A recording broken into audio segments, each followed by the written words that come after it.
La Sociedad Española de Radiodifusión presenta... Ser... ¡Viva la radio! Podcast. Siempre.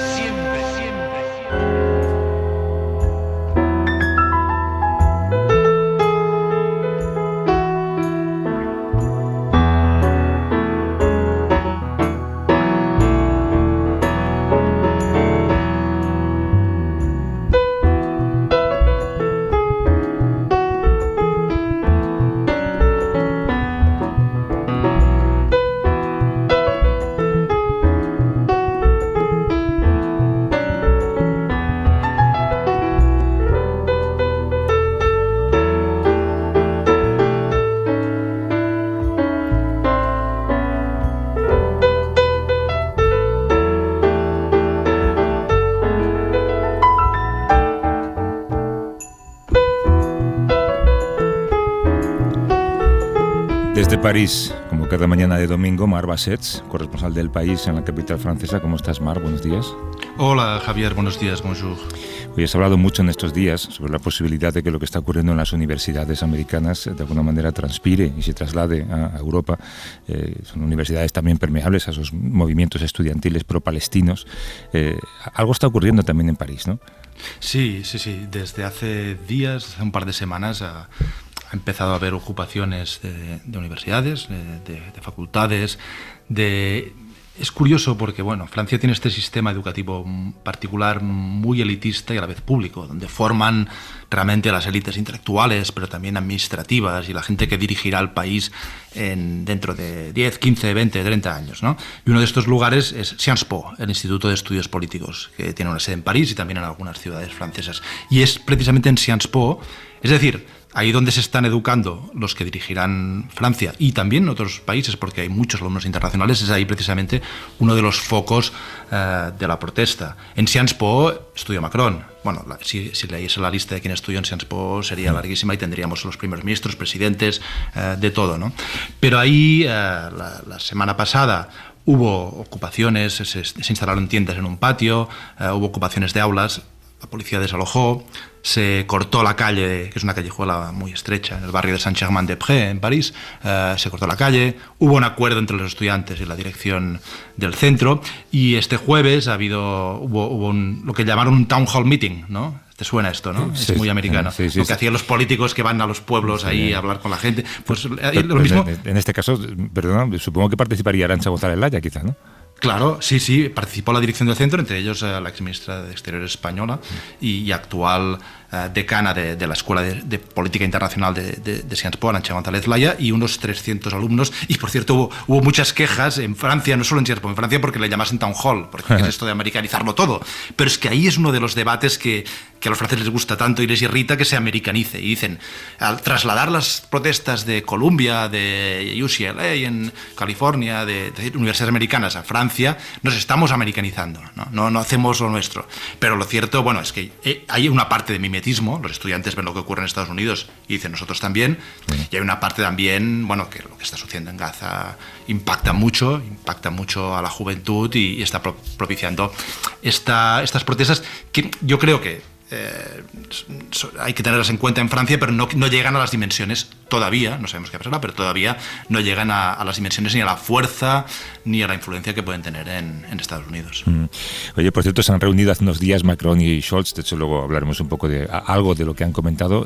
Ha llamado mucho la atención, por lo menos desde fuera, que la reunión fuera en un restaurante. Sí, al parecer Scholz estaba con su mujer de vacaciones en París y aprovecharon para reunirse, ¿no?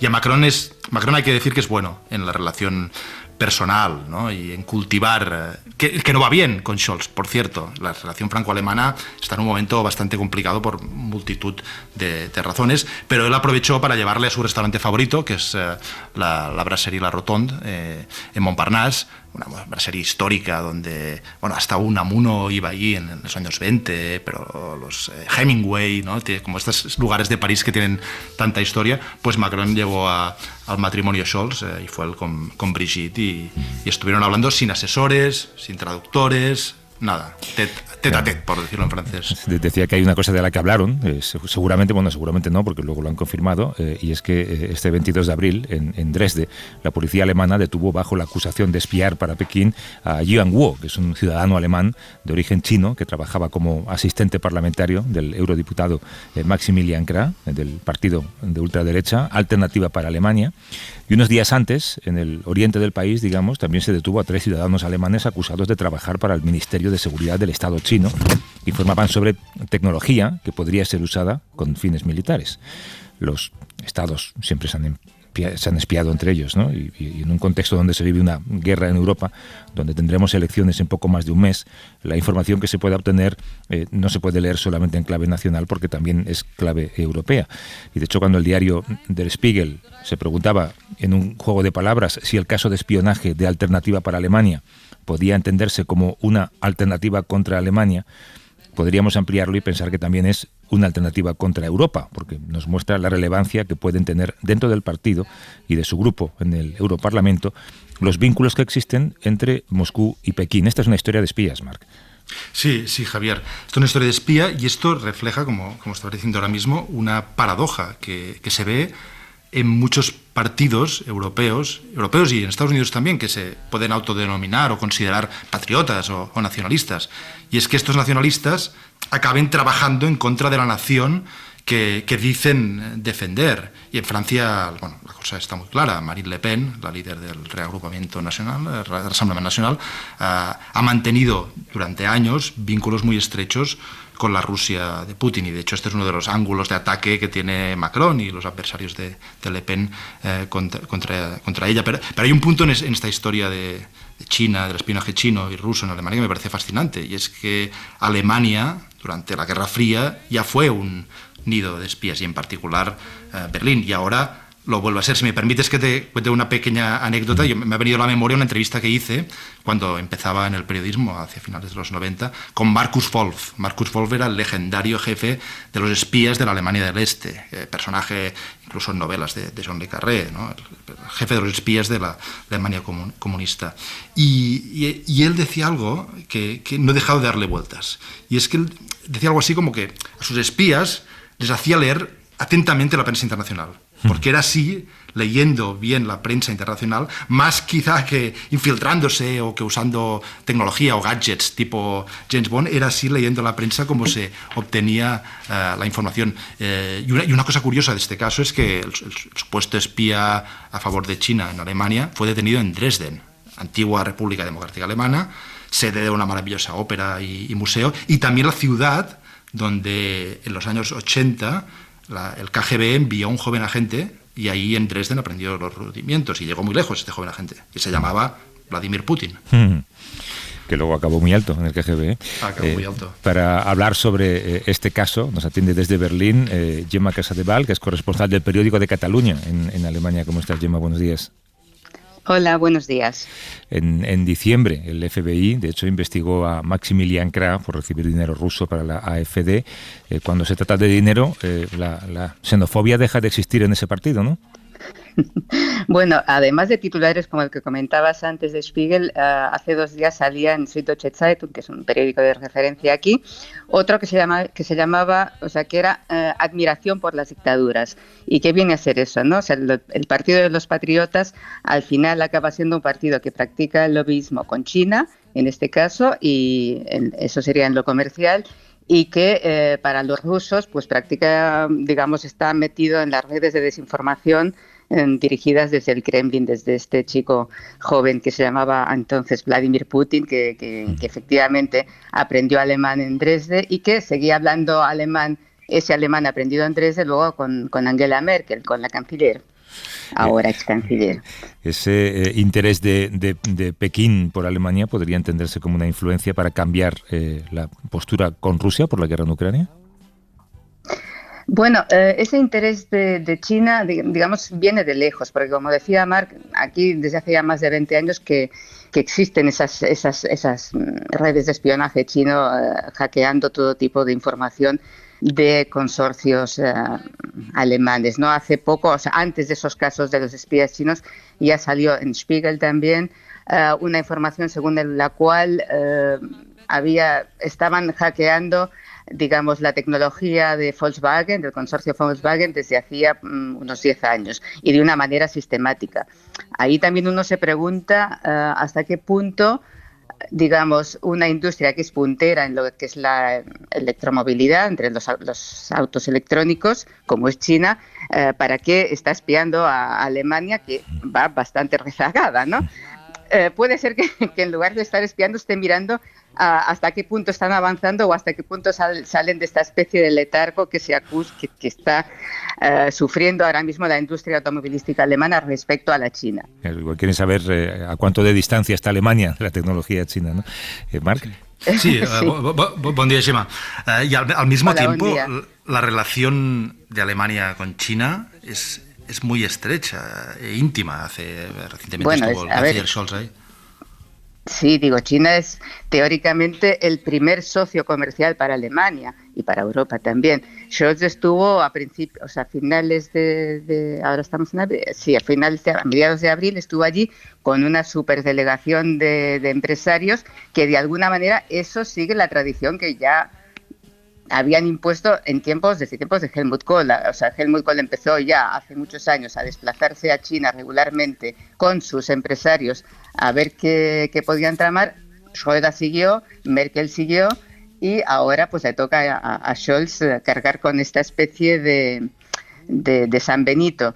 Respecto a esa reunión que explicaba también, creo, Marc, ¿no?, sobre en el restaurante ese, también aquí se ha explicado muchísimo, incluso nos han dicho que comieron Scholz, su mujer, Macron y la suya. Y ahí parece, dicen aquí, no sé si Marc me lo puede confirmar, que se trataba también de una especie de estrategia china de cara al futuro que puede acabar de hacerse en los próximos días y antes de las elecciones europeas, ¿no?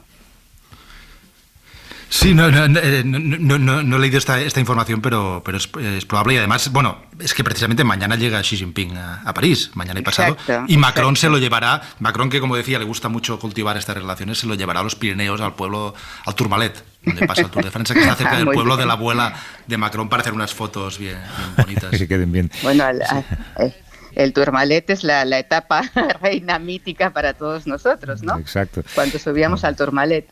Gemma, esta detención de la que hablábamos también al principio, de 3 ciudadanos al oeste del país que obtenían información tecnológica y militar, da la sensación de que quizás se le ha prestado menos importancia porque son ciudadanos alemanes.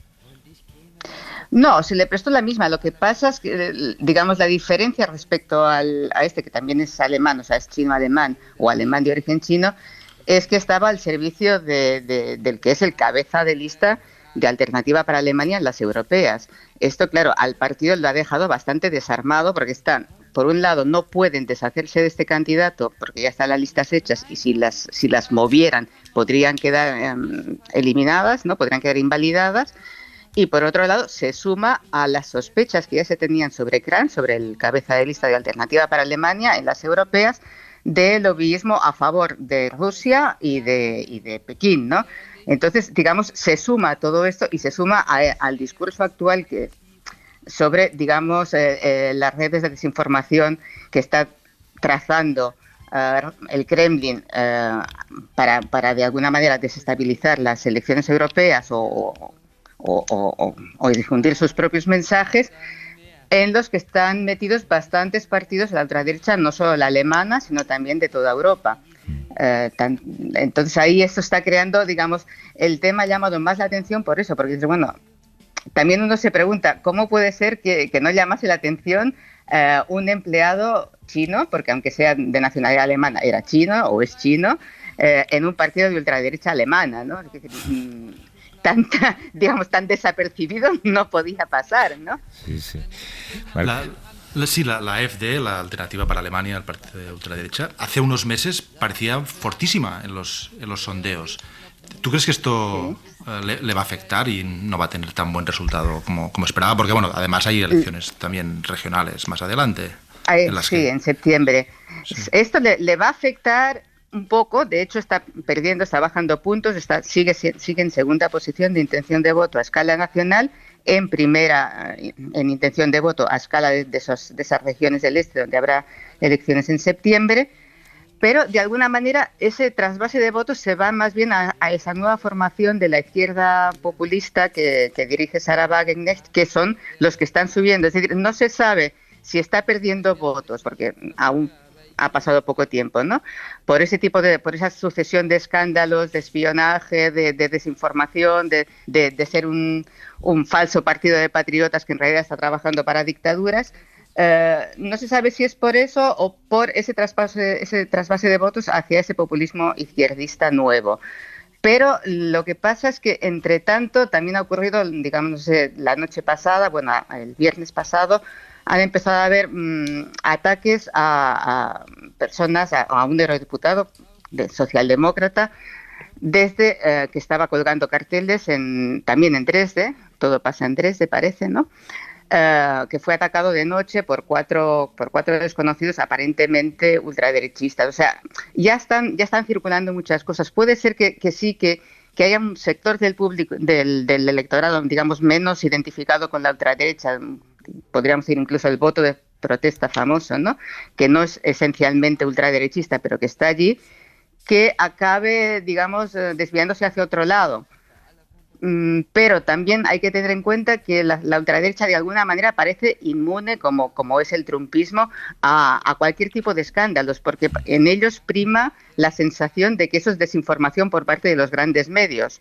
Así que, o sea, si miramos a Donald Trump, todos los escándalos, juicios, por horrorosos que sean, por casos que uno dice, pues ahora sí va a caer, parece que no le afectan tanto.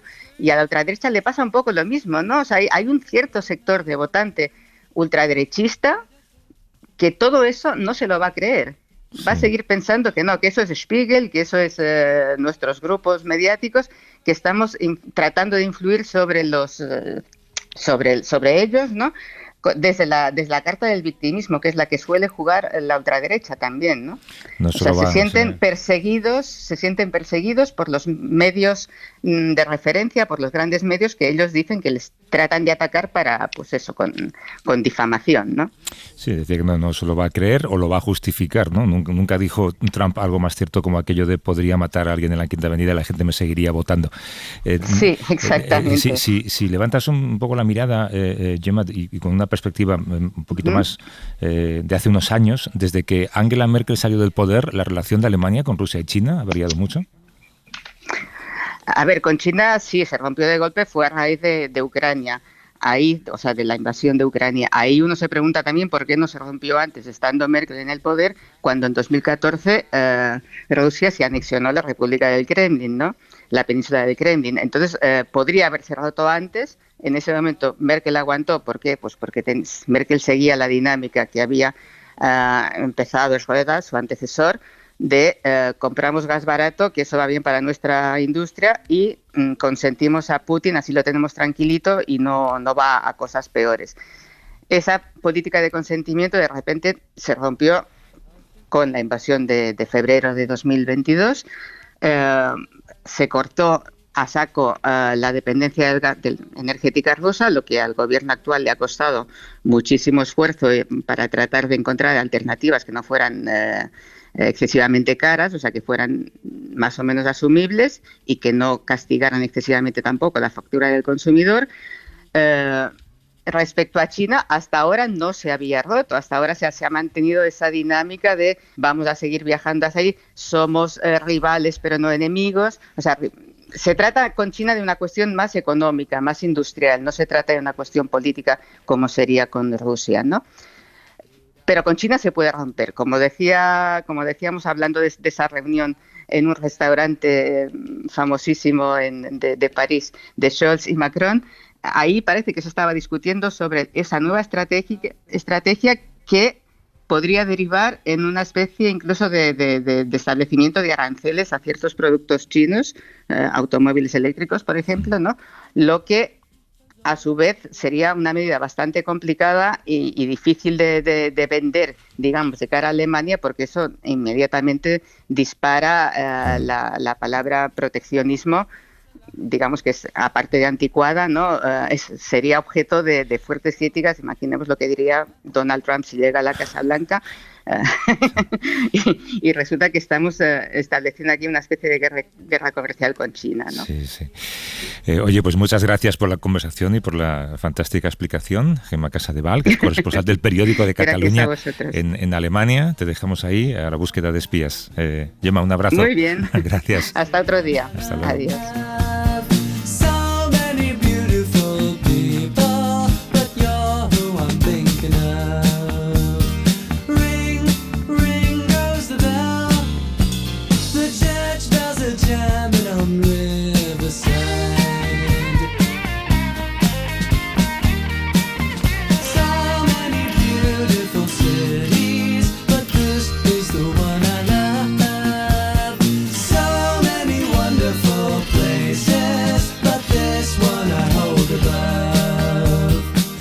Marc, ¿qué día empiezan las Olimpiadas? Tú lo sabrás seguro porque lo tendrás grabado en la cabeza.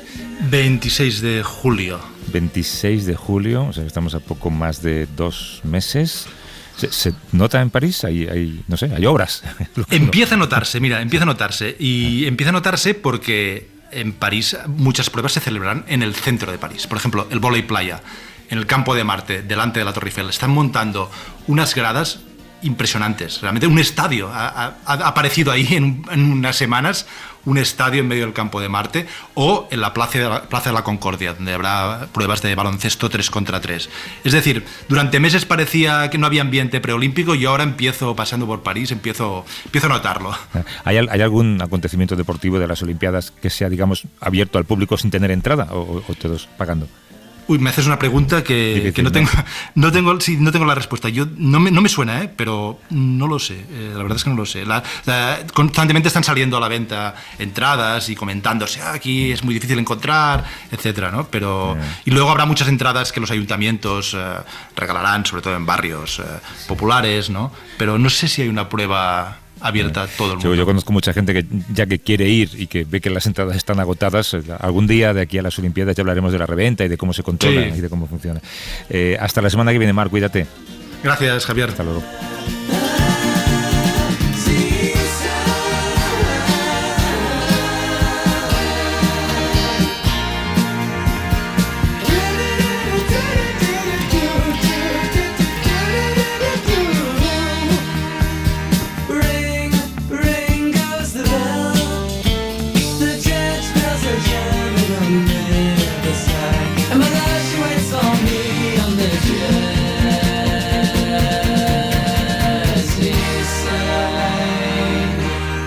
Para no perderte ningún episodio, síguenos en la aplicación o la web de la SER, Podium Podcast o tu plataforma de audio favorita.